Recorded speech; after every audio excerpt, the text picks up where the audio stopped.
Hello, welcome back. Last time I got access to the stack memory node and used it for one puzzle, but did not see the need here and did this a completely different way that totally worked fine. Now it looks like we're going to be working with images. Sure, let's see what's here. Create new program. Fill the image buffer with a specified target test pattern. So all white, okay. 2005, okay, so this is still going. Back from the hospital, got a bunch of tests done. They don't... anything wrong. Strange. I could have sworn I heard those. I brought the TIS reference manual with me to look at the image processing part again. It looks like compression, maybe. Still can't believe it's from something. This thing was way ahead of its time. All right. Cool. So... image is the output here. There is no input. Oh, cool. So this is just a completely different format. Fill the image buffer with a specified target test pattern. Okay, so I was reminded of something, that there's a command that I've just never even used, jrow here. Looks like it could sort of be a substitute for labels, and also this seems... I'm not sure when I would ever use this with a register. Like, that would use up a register, which is a pretty valuable resource. This is highlighted in the manual, making me wonder if, like, it's implying that there's something special. I think there's some kind of, like, meta-puzzle sort of thing going on here. So, like, you could jump to a weird instruction here. Maybe I could give some input to those nodes that are... why is this highlighted then? Cannot be read or written directly. Maybe I'm reading too much into these highlights. But yeah, like unauthorized requests for copies of documentation. And also, it is claimed that if I press F2 on the program list screen, segment list, it actually does something? It does! Oh, a seal. Weird. Huh. Anti-tamper certification. Tampering with the memory contents of this device is a violation of the law. What law? And must be promptly reported to the State Security Bureau. What state? This device is registered to Department of Defense. Quantum Information Science Lab. Okay, so it's American. Memory checksum. All right.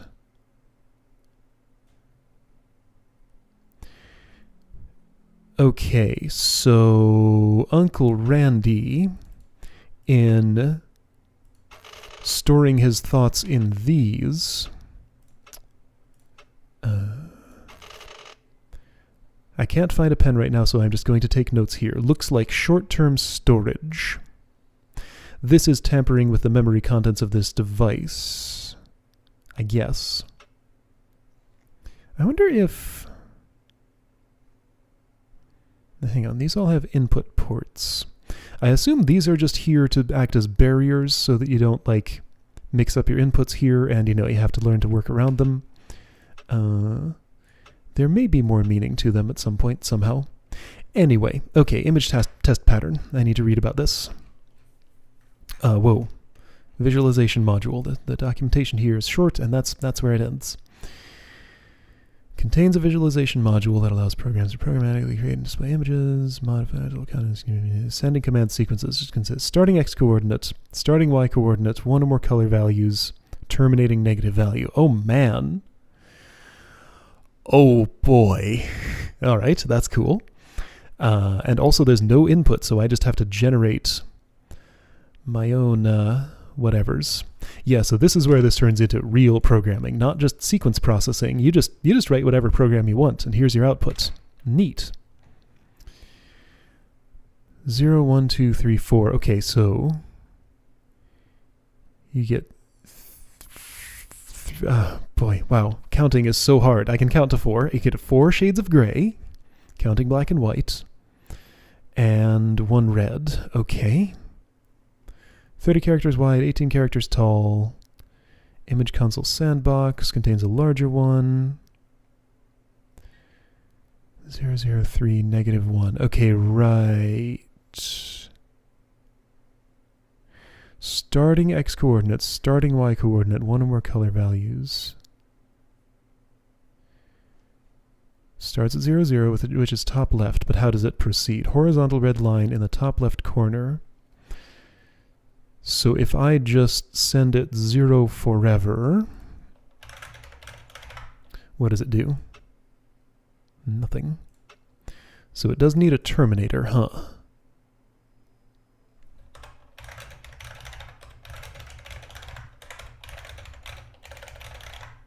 No, wait, or is that just drawing black? That's just drawing black.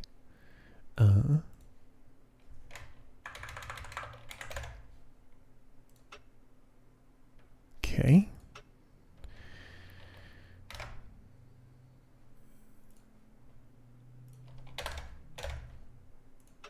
Okay.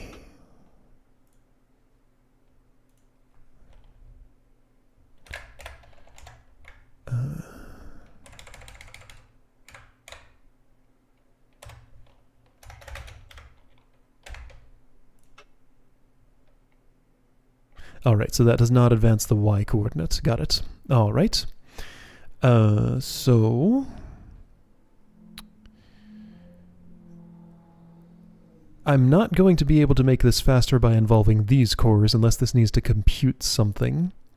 All right, so I really just... Okay, so how many? Is it 18? 18 characters tall. All right, so I just need a for loop. So that's why I might involve adjacent cores for more storage. I don't think that's necessary, though. All right, so I'm going to start with those.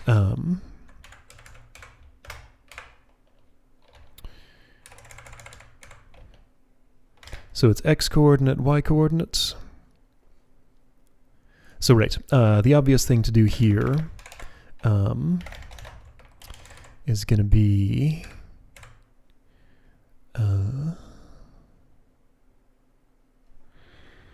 so I want to do this. Is it 20 times? Was it 20 by 18? Tell me one more time. No, 30 by 18. Okay, so I want to do that 30 times. Hold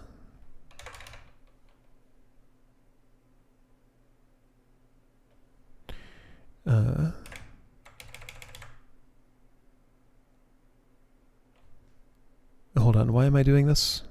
So this is the...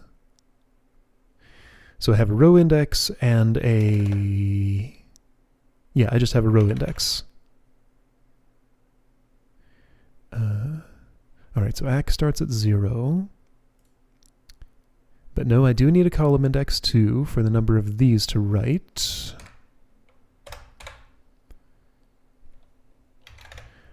Just going on intuition here, I kind of can sort of see what I'm going to need, I think. Swapping is going to be slow. Okay, so hang on. So starting at 0, 0, I have a loop for each row to go all the way through here, terminated by this. So I need to execute this 30 times, and I need to put my row index in here. So this needs to go from 0 to 17. All right, so first problem. Let's solve one thing at a time. How do I do this 30 times?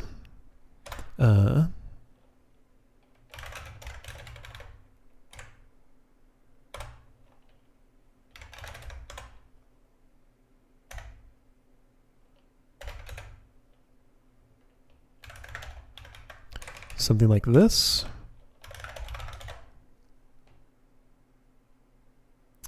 Yes, this will work fine.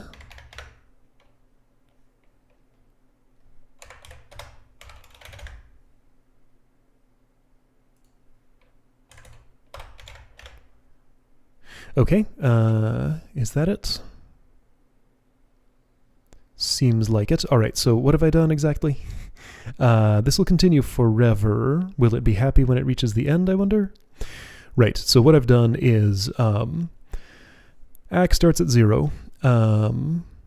It's my row index here, so I add 1 whenever I start a row, after having started that row at that coordinate. Then I store that value in back. So back stores my row value for most of this. Then I put the column index into ACK, and I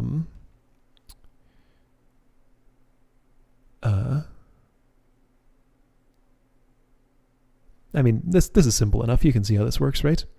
Will this be happy? Okay, test 1 passed. Okay, let's go faster, please.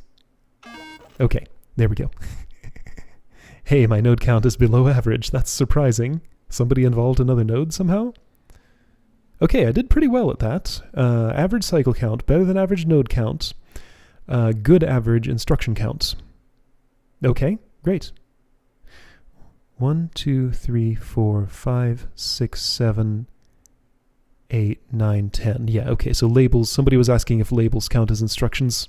I think I just showed that they don't, because that says 10. 1, 2, 3, 4, 5, 6, 7, 8, 9, 10, 11, 12. 12 lines, 2 of which are just labels, so no. Okay, great. That was simple enough. Test pattern 2. Okay. So just make a checkerboard. Let me copy this, go back, paste here, and okay, so checkerboard starts with alternating. Okay, that's interesting.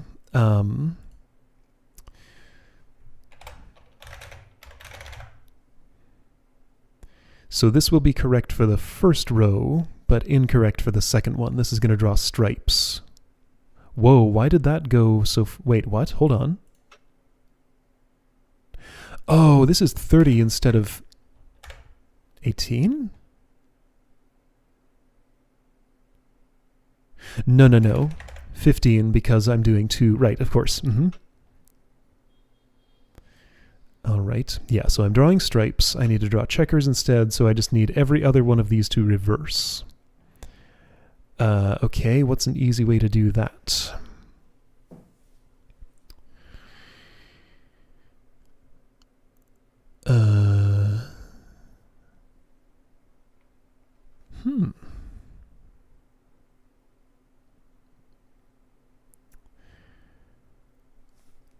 Okay. I don't instantly have an idea.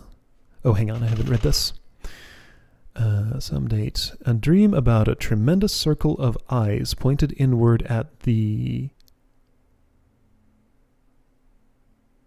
something of the world. Stranger and stranger dreams as I get older. Okay. Okay. Okay, so this label is not actually used for anything. I never jumped to that.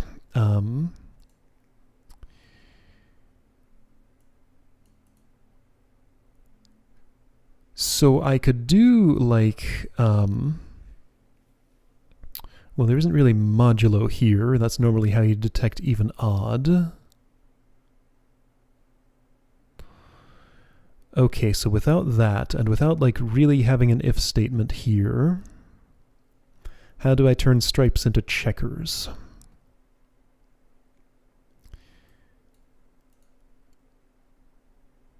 I mean, I can think of a few ways to do it. I could like copy this program over here and have this act as a control to swap between which one of those is doing it. One draws even rows, one draws odd rows. That sounds inefficient. Would involve a bunch of signaling and stuff. I feel like there's a simple way to do it just in this one node here. But like reversing the order of these...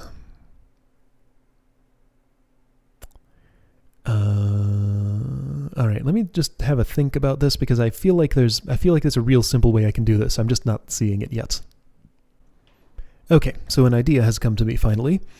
Took me a bit to think about it. So I think the thing to do here is I'm going to let one of these nodes, let's say this one, act as my modulo operator.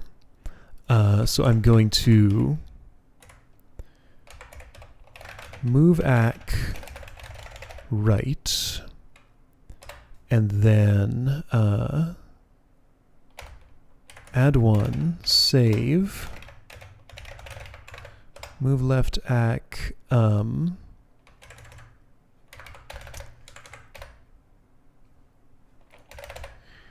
Save some space. Oh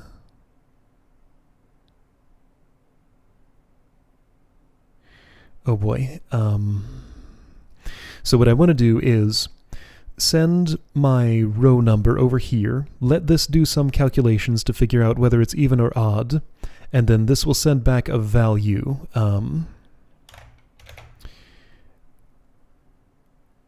If it is, see now I want to do this unconditionally. That's fine. Okay, here's a chance to use my J-row knowledge. Sounds good.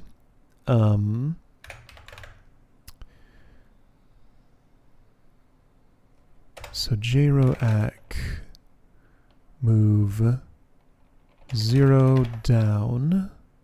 All right, so this will send back an instruction offset. If it is, so it's either going to send, I guess, 1 or 2? Yeah, so I either want to execute this line or not, based on what this sends back. Okay, so move.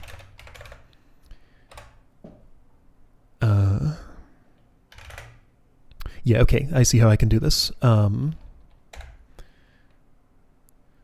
I'm going to sub 2. Okay, so this will be inefficient. So I'm going to sub 2.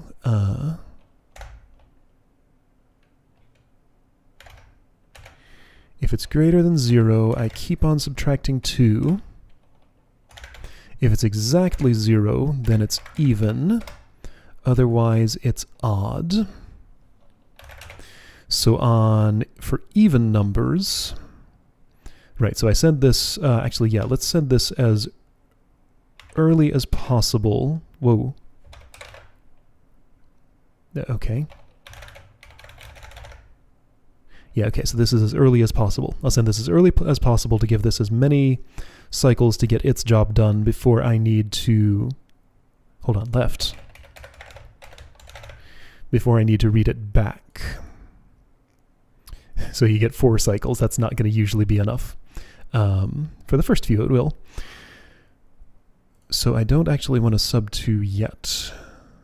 Yes, I do. But what if it's... Okay, so hang on. Here we go. Jez even, sub 2, jigs loop. Whoa.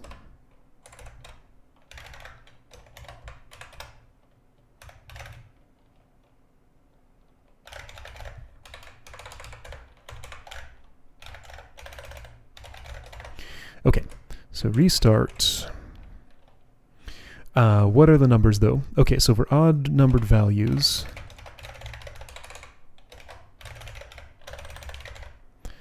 I just need to know what these question marks are. Okay, so if you are an even number, then I want to jump over this. So I want a 2. This is the odd value, so 2 for even, 1 for odd, right? Okay, looks good. No, false. Okay, so it detects not the right thing. Why?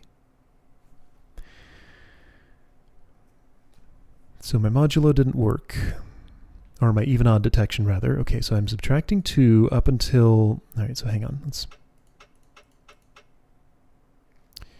So it starts at 0, yes. Here, let me here's a use for a breakpoint.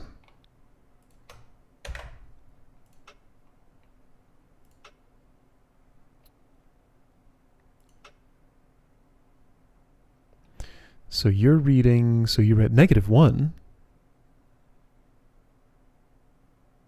Right, because you haven't read it yet. Okay, so move left into ACK.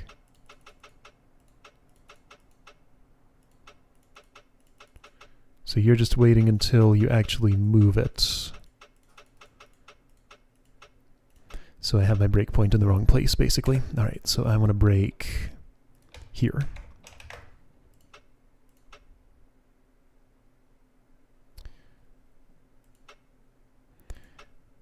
So jez even, so it's not 0, so it subtracts 2 and gets -1.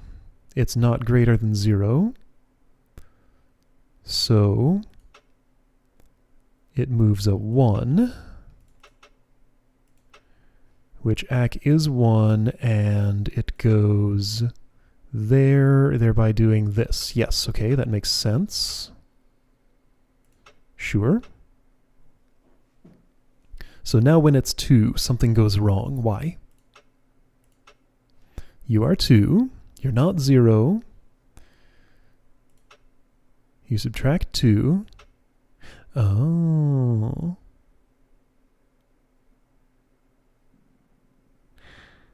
So when I move that jez up there, no, that seems right. Except it's okay. I see what the problem is. I guess I'll do here. Let me do this. I think that's the simplest way to do it. So I do one check before I go to the loop, in case it's already 0. If it's anything greater than 0, then I want to wait until I've subtracted once before actually doing the even number check, right? Something like that. Yeah, you go away. I think I'm good now. Okay, that seems good so far. Yes, okay. If it does the first 4 correctly, it'll do the rest correctly. Perfect. All right, great. 2 nodes, I beat the average. 23 instructions, I didn't beat the average. Cycle count, yeah, looks good. Okay, great.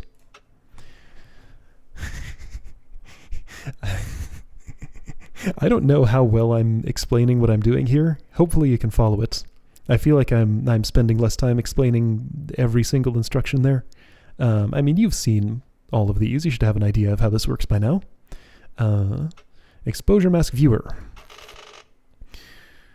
Something something processes signal something. It is a bridge device, partly from something world and partly from the other something, designed to see the signal. Oh boy, there's input now. Read an x value from in, read a y value from in, read a width and height, and draw a rectangle. Okay, so we're drawing rectangles. Oh boy. This is going to be non-trivial. X, y, width, height. Okay, great. This won't be so bad. So we're drawing it in white. So got a bunch of things to operate on. All right, let me start at the end here. You're going to read, oh boy, I think once again I'm going to start with a copy of this.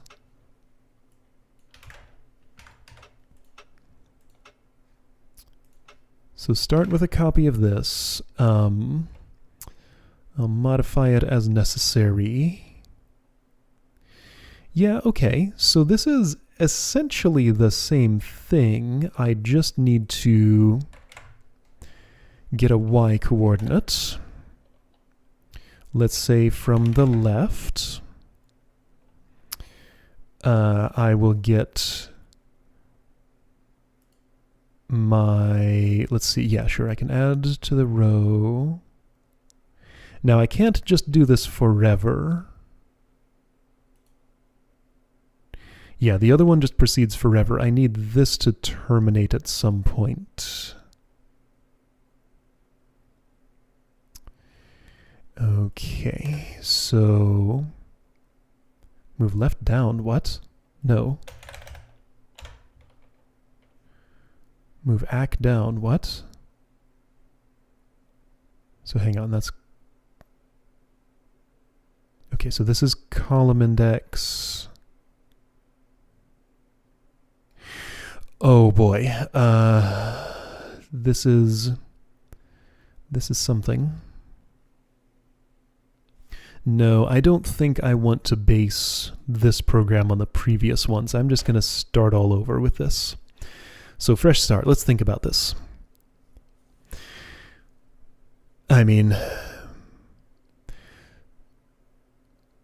So so here is a value. Since we do one pixel at a time, I do need... So I need to write the exact x value if I'm going to do a, left to right plot, which seems most efficient for shoving data down to the image.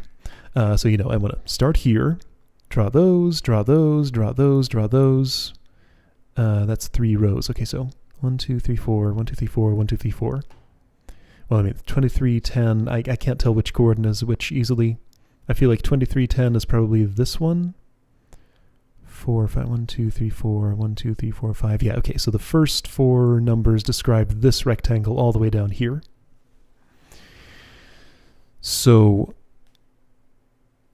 I need to read that 23, and for every row, write it at the beginning. So I'm going to use this value a number of times equal to this value. I'm only going to use this value, the y coordinate, once, but I'm going to start from there and add 1 to it once per each of this value. So I need to keep this one around unchanged. I need to keep this one around and add to it for the duration of drawing a rectangle. And I need to know how many times to do it. Alright, so I think I'm going to want some control logic, which sends signals to this telling it what to do. So I found how powerful signaling was a little while ago. It's going to be involved here, definitely. This might be a lot to take on now. I'm starting to think I might want to save this for another day. Yeah, this could be very non-trivial. I've gotten an idea of what it is. I'm going to go ahead and not one more level this hard. I got 2 puzzles done. I shouldn't expect to do more than that. But yeah, I get what to do here, but it's going to be a long process to put it all together. And I'm not even sure that my current idea is, well, it's not fully formed. So of course I don't know whether it'll work or not. But yeah, so basically, basic outline I'm currently thinking is send the width and the height to somebody who's going to act as the signaler for how long to proceed and when to go to a new row. And somebody else is going to store the x and y coordinates and supply those values to this. So this is basically just a signal interpreter. It asks its neighbors what to do, then sends off to the image. Logic between here and the ones adjacent to this will just process that into the place it needs to be and get it all ready for beginning to draw a rectangle. Yeah, and then the ones immediately adjacent to this pass the values in and act as its extra registers, basically. Both extra registers and also the control flow. Okay, so that's what I'm thinking. Plans could change once I get into this, but I'm going to implement something like that next time and see how well it goes. All right, cool. I'll see you then for that.